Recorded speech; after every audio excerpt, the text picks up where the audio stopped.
বিশ্বনবী যখন 15 কিংবা 20 বয়স, কোনো বর্ণনায় এসেছে 15, কোনো বর্ণনায় 20, তখন তিনি একটা ছাত্র সংগঠন করেছিলেন, ইয়াং স্টারদের একটা অর্গানাইজেশন করেছিলেন।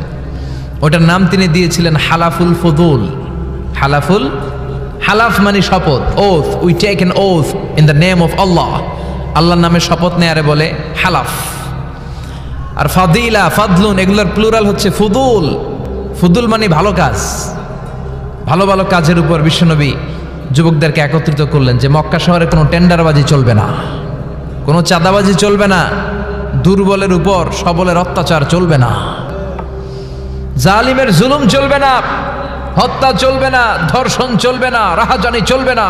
মক্কা শহরটারে শান্তির শহর বানাতে হবে। যুবকরা এই দায়িত্ব কাঁধে নিয়েছে। কারা? মুরব্বীরা না, যুবকরা। যুবকদের আছে প্রাণ ঢালা উচ্ছ্বাস, অনেক শক্তি। এজন্য যুবকদেরকে ভালো কাজে আসতে হবে। যুবকরা চাইলে এই দেশের চেহারা পাল্টে দিতে পারে। Can you imagine that? কল্পনা করতে পারেন? They can change Bangladesh, they can change the face of Bangladesh. তারা 56,000 বর্গমাইলের এই বাংলাদেশের চেহারা পাল্টে দিতে পারে। তাদের অনেক শক্তি। এজন্য যুবকদের এই শক্তি কাজে লাগাতে হবে। ফেন্সিডিল, গাঁজা, ইয়াবা, হিন্দি সিনেমা, এগুলোর পিছনে দৌড়ানো যাবে? পর্নোগ্রাফির পিছনে ছোটা যাবে? যুবক বয়সে ভয় করতে হবে কারে? চিল্লায় বলেন কাকে? আল্লাহ আমার যুবক ভাইদেরকে তুমি তৌফিক দাও। বিশ্বনবী এই হালাফুল ফুদুল তিনি গঠন করলেন মক্কাতুল মুকাররমাতে। পুরো মক্কা শহরটা শান্তির শহর হয়ে গেল। সুবহানাল্লাহ। হকের কথা বললে জেলখানা আছে না নাই? সৈয়দ কুতুব শহীদের জেলখানায় ভরা হল। ওনারে জেলখানায় ভরার পরে আন্দোলন আরো 3 গুণ বেড়ে গেল। কায়রোর রাস্তায়, মিশরের রাস্তায় রাস্তায় ইসলাম প্রেমিক, কোরআন প্রেমিক যুবকদের আন্দোলন। পুরো আন্দোলনে মিশর কেঁপে উঠল। মিশর ব্যাপী আন্দোলনের গণজোয়ার। সরকারের অবস্থা খারাপ। সরকার এবার ঘোষণা দিল সৈয়দ কুতুব শহীদ মিশরের যুবকদেরকে আন্দোলনে ঠেলে দেওয়ার কারণে তাকে মৃত্যুদণ্ড দেয়া হলো। ফাঁসি।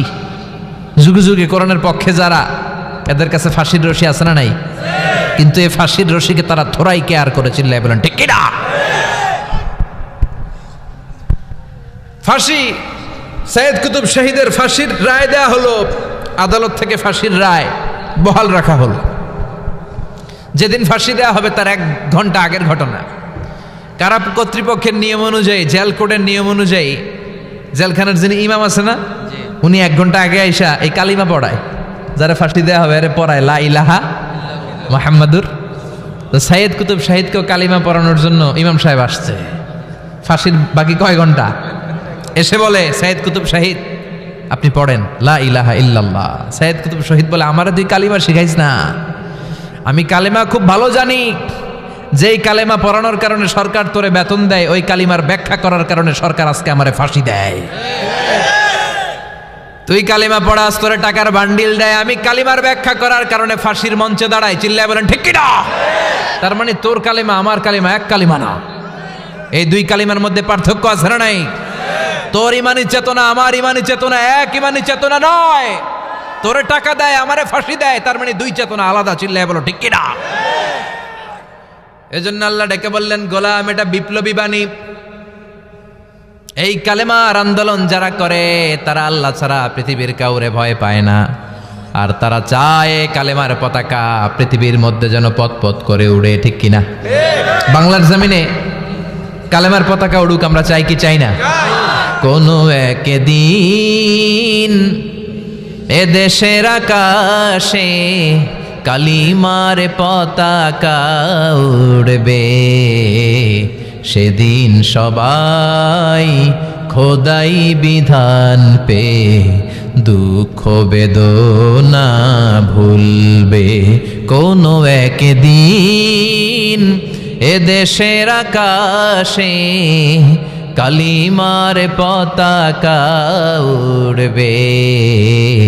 সেদিন সবাই খোদাই বিধান পে দুঃখ বেদনা ভুলবে। চিৎকার করে বলেন ঠিক কিনা?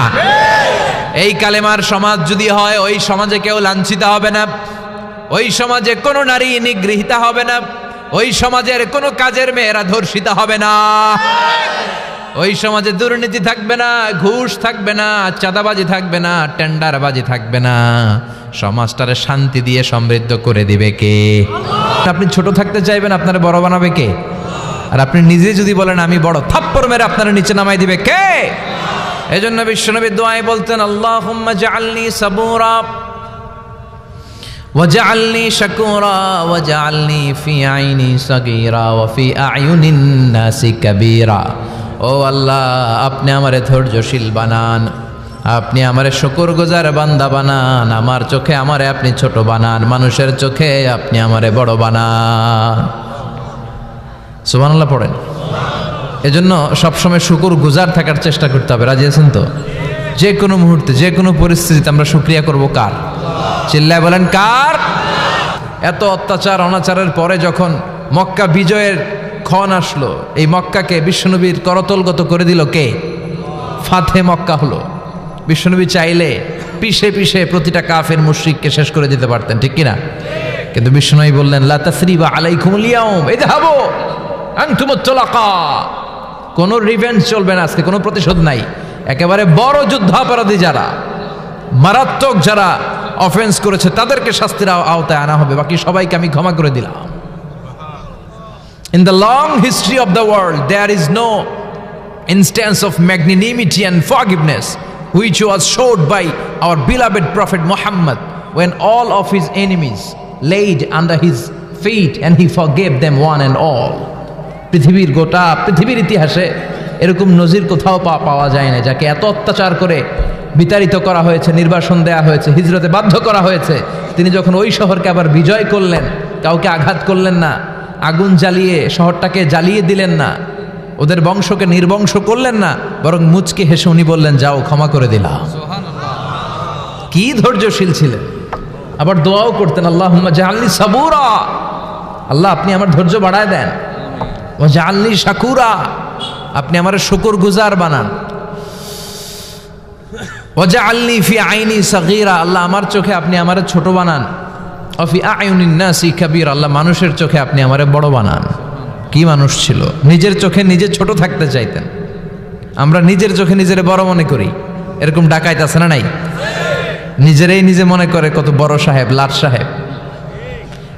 মান তাওয়াদা তারাফা, এটা হচ্ছে সুন্নাতুল্লাহি ফিল আরদ।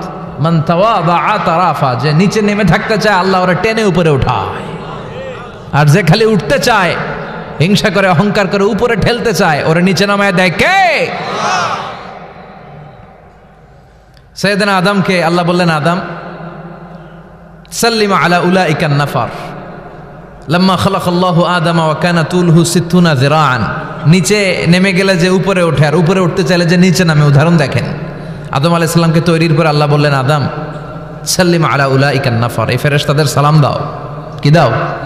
সালাম দাও। কোনো প্রশ্ন নাই, আল্লাহ সালাম দিব কেন? ফেরেশতারা আমারে দিব না কেন? আমি আগে দিব কেন? কথা আছে কোনো? যেই সালাম দিলেন, সালাম দেওয়ার সাথে সাথে ওনার মর্যাদা বাড়িয়ে দিল কে? এত মর্যাদা বাড়ালেন যে নূরের ফেরেশতারা মাটির আদমকে সেজদা দিতে বাধ্য হয়েছে। চিৎকার করে বলেন ঠিক কিনা? তুমি মাটির আদমকে প্রথম সৃষ্টি করিয়া ঘোষণা করিয়া দিলে শ্রেষ্ঠ বলিয়া, তাই তো নূরের ফেরেশতা করে আদমকে সেজদা, সবার চেয়ে সম্মান দিলে মাটির আদমকে। আল্লাহু আল্লাহু পড়েন, আল্লাহু আল্লাহু তুমি জাল্লে জালালুহু, শেষ করা তো যায় না গে তোমার গুণগান। আল্লাহু আল্লাহু, সুবহানাল্লাহ পড়েন। কি সম্মান আল্লাহ বাড়াই দিলেন। আল্লাহ বললেন, আদম আজকে থেকে তুমি আশরাফুল মাখলুকাত, তুমি খলিফাতুল্লাহ ফিল আরদ, তুমি পৃথিবীতে আমার খলিফা, ভাইস জেরেন্ট অফ আল্লাহ। আল্লাহর খলিফা, আল্লাহর আহকামগুলো পালনের জন্য ভাইস জেরেন্ট। চুরি করলে হাত কেটে দাও, কার আইন? এই কাজ আদম তুমি দুনিয়াতে যেয়ে করবা। জিনা করলে ডেথ পেনাল্টি, হেড অফ, শিরোচ্ছেদ করে দাও, কার আইন? খলিফা হিসেবে মানুষ এসে করবে। মানুষকে আল্লাহ আশরাফুল মাখলুকাত বানিয়ে দিলেন, নিচু হয়েছে বড় বানিয়ে দিলেন। আর শয়তানের অবস্থা কি? শয়তানকে আল্লাহ বললেন সেজদা দে আদমকে। শয়তান যুক্তি দাঁড় করিয়েছে, খালাকতাহু মিন তিন খালাকতানি মিন নার ওয়া খালাকতাহু মিন তিন। আল্লাহ আপনি আমারে বানাইছেন আগুন দিয়া, কি দিয়া? আগুনের ধর্ম উপরের দিকে ওঠে, আর মাটির ধর্ম সে নিচে পড়ে থাকে, আমি কেন সেজদা দেব? শয়তানকে চিরকালের জন্য ইবলিস মালউন, অভিশপ্ত আর জাহান্নামী হিসেবে ঘোষণা দিয়ে দিল কে?